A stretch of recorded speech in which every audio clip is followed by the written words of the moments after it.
Hello, everybody. Phenomenal Sir here. Welcome back to another episode of The First 15, the series where I play the first 15 minutes of new or underexposed indie games and then share my thoughts and feelings about them. Today up, we have Delivery Victim. You are a delivery man, and you are delivering packages to a house, but nobody is there. You find a note and try to find the owner of the house. Note, the game is not yet completed, and some updates will come. Now, this is a very new game. It came out yesterday and was updated an hour ago, so through sheer dumb luck, I managed to download it a matter of minutes after the update. So I'm interested to see exactly how much gameplay we have here, exactly what this game has to offer. It's obviously meant to be spooky, so hopefully we'll get a couple of scares. I am pulling up 15 minutes on the clock because I always forget to do that before I hit record. I'm ready to go now, and here we go. Oh, we're right into it.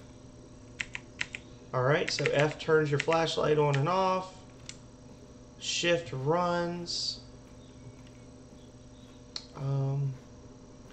If we go this way, we'll find ourselves at the edge of the endless nothing.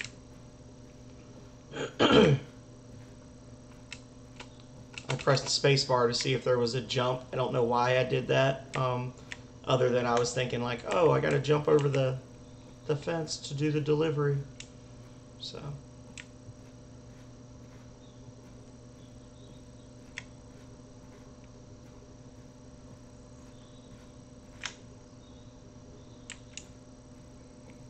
how did I get here? So we're in a box canyon in the middle of nowhere, and obviously there's a house back there, right? But we're not worried about that yet. We're always going to go the direction we're not supposed to go. Alright. This thing here. Invisible wall.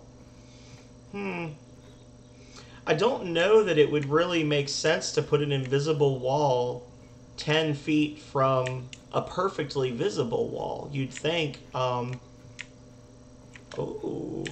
what have I discovered? Hello? It's locked. It's locked. You would think that you would just use the natural contours of the terrain that you've created to act as the barriers. I think that would probably be a little more natural. So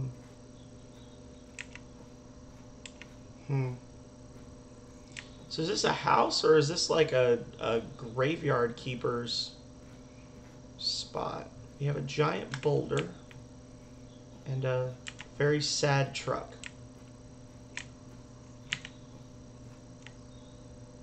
Okay.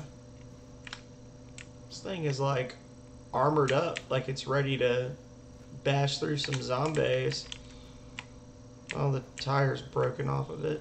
No tire there. Okay, so it's a hoopty.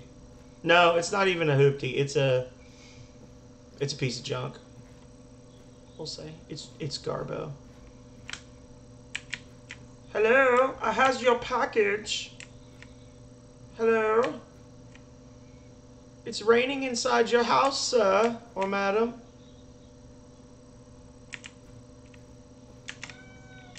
Oh, okay. Well, that seems a little silly, honestly. I'm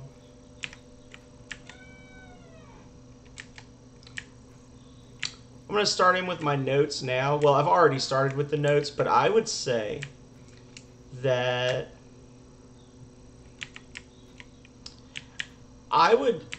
lose that door or lose this door and basically set it up so that there's like a wall here and then another little, I don't know, like I could see how there could be like a sense of, if you set up the inside of the house differently, there could be a sense of apprehension as you're coming in and then you would hear the creaking of the chair and everything instead of just coming in and having two doors that come into the same room.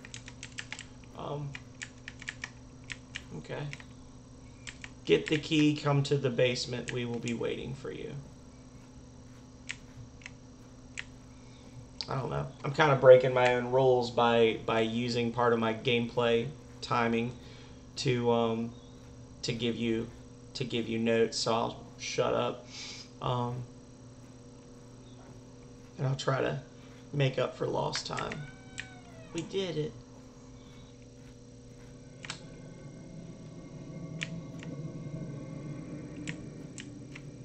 Well, this is creepy now all of a sudden.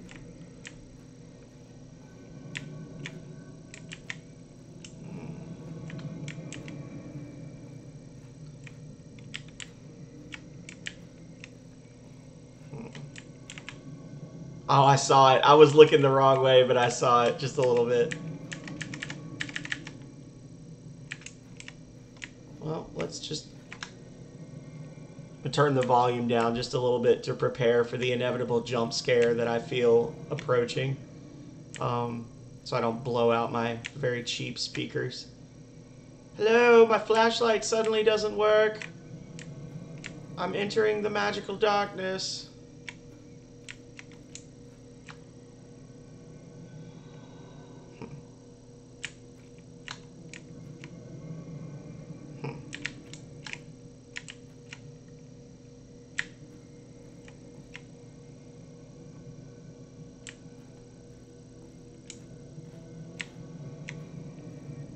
A little bit of a issue there with the wall. I can see through into the great ether beyond. There's another one right there. Your borders aren't quite matching up like they should.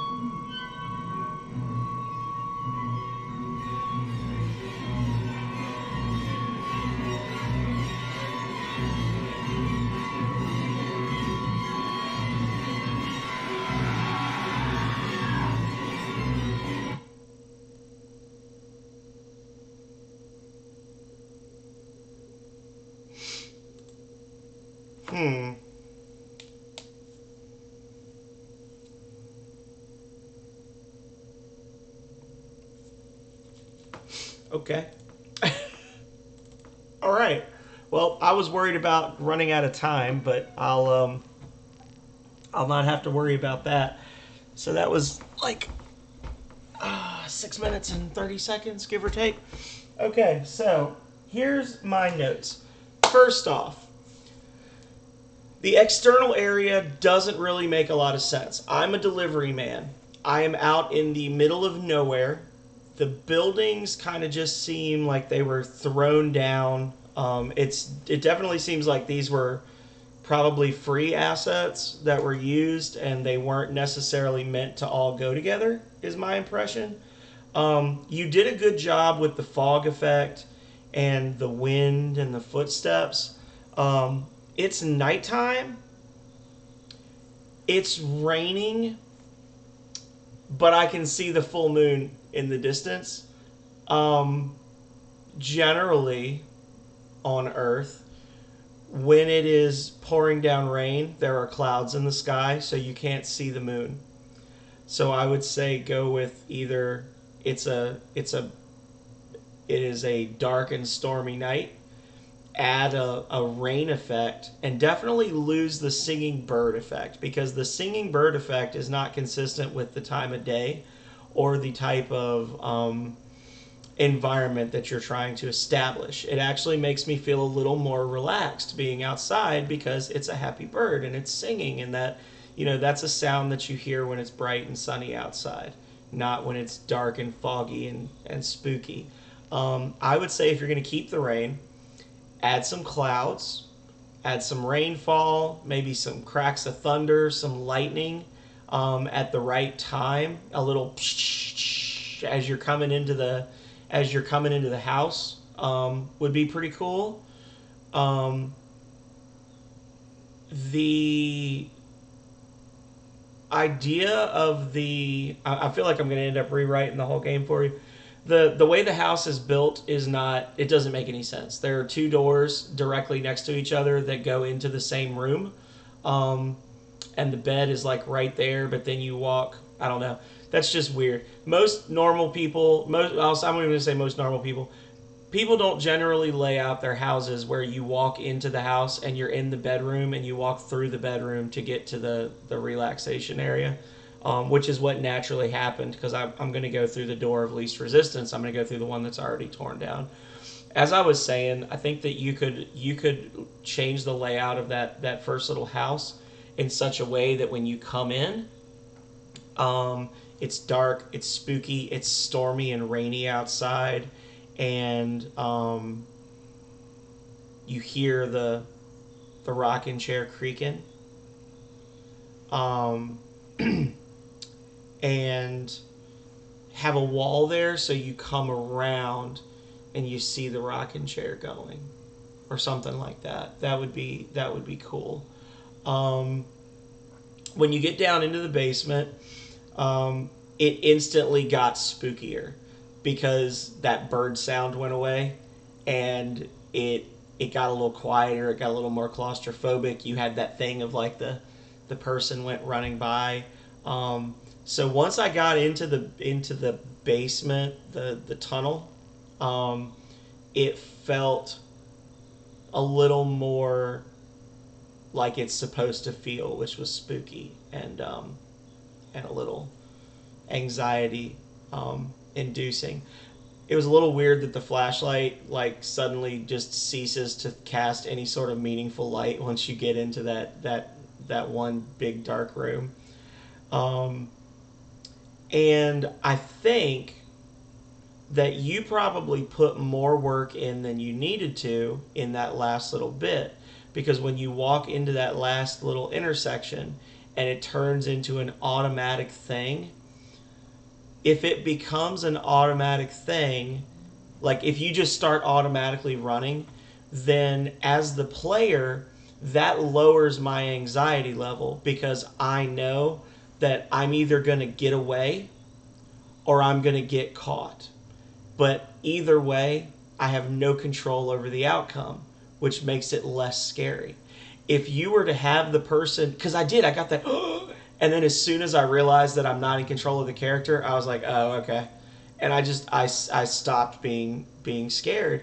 If you were to have the person come into that intersection and you get you had like a really, like, not, I don't want to say a jump scare sound, but like a, or like some sort of like musical thing, like a crescendo, and you saw that person coming and then let the player run, that would be scarier. Even if you do nothing else in the game, that would be scarier because you had all those side doors and the player would have to be like, should I run straight for the door at the end? Should I try to check the doors to either side?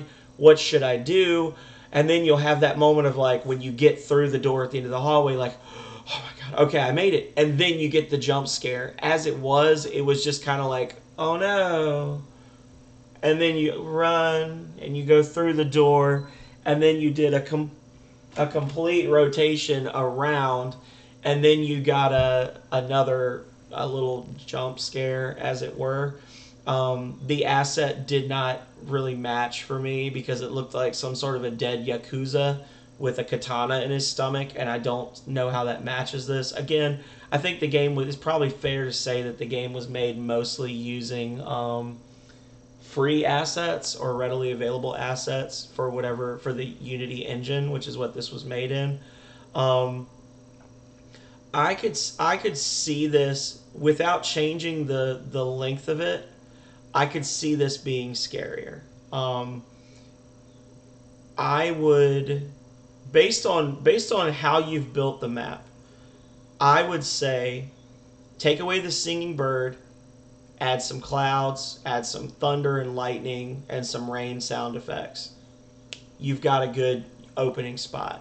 Honestly, I would say lose the delivery person thing because it makes no sense, right? The delivery person story just seems kind of weird. I would just say, you're a hiker or something lost in the woods and it starts to rain and you try to take shelter at this house. When you get into the house, find the key, and then, like I laughed. I was like, oh, it's raining in your house, bro. have a little bit of text that pops up that's like wow, this, you know, there's tons of holes in this roof. I'll never get dry in here. Or it doesn't feel safe in here. I wonder if there's another place to take shelter. And then, you know, the player would take the key and naturally go out, find the basement, and then be like, oh, okay, and then progress from there. But, you know, that's all, you know, what I would do, and not what you would do, not what your vision for the game is. I would say the biggest things, though, that messed it up for you were, again, the singing bird makes it less scary. If it's raining, it should be cloudy, and I should hear rain, and I'd like to hear thunder to go with the wind, and you know, some lightning flashes, things like that.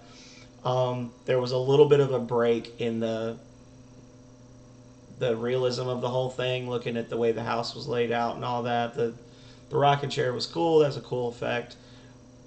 And then let the player control their own destiny. You know, when you come around and you have that guy running at you, let them try to get away. And if they don't get away, let them get grabbed, and then start them over. Other notes that I would say: add a title. We're on the title screen right now, and I don't know what game I'm playing. Even if it's just something in this basic text like you've got for your menu, just, I want to know what game I'm playing. So put a title on there. I will tell you that I noticed that the icon for the game looks dangerously similar to the icon for Neverwinter Nights. The Neverwinter Nights eyeball with the 3 drops of blood coming out of it. So be aware if you're asking for money, if you did pull that icon, if you just found it online or whatever, just note that if this game ever, you know, got big somehow, you started making money on it, if the people behind Neverwinter Nights found out about it, they could come after you for that. For if it's just a coincidence, then whatever. But as soon as I saw it, I was like, hey, that's the Neverwinter Nights icon. Why are they using that here? And yeah, good start. Obviously not a long game. It's meant to be like a one and done, you know, little chance for a little spook.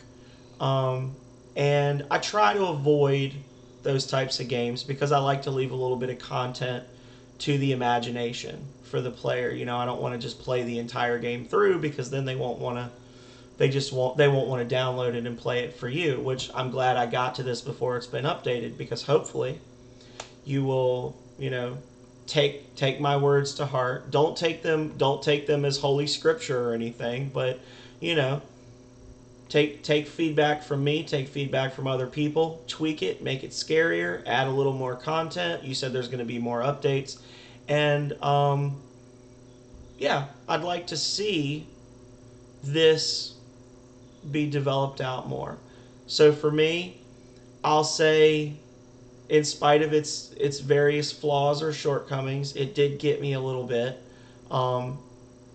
When I first had the one guy run down the hallway, when I had him chase me, I'm going to call this a game with potential, and I'm going to say keep at it. I'm going to say thank you for sharing your work. And to everybody who sees this video in the future, I'm going to say thank you for joining us today. And as always, you know, even if you don't want to download the game, even if you can't support the developer right this minute, give them a follow and watch. You never know who the next big person may be, what the next big game may be. Be sure to check out, once you're done here, all of my other first 15 videos, as well as all of the other videos on my YouTube, many of which are imported over from my Twitch. And yeah, until next time, stay healthy, stay safe out there.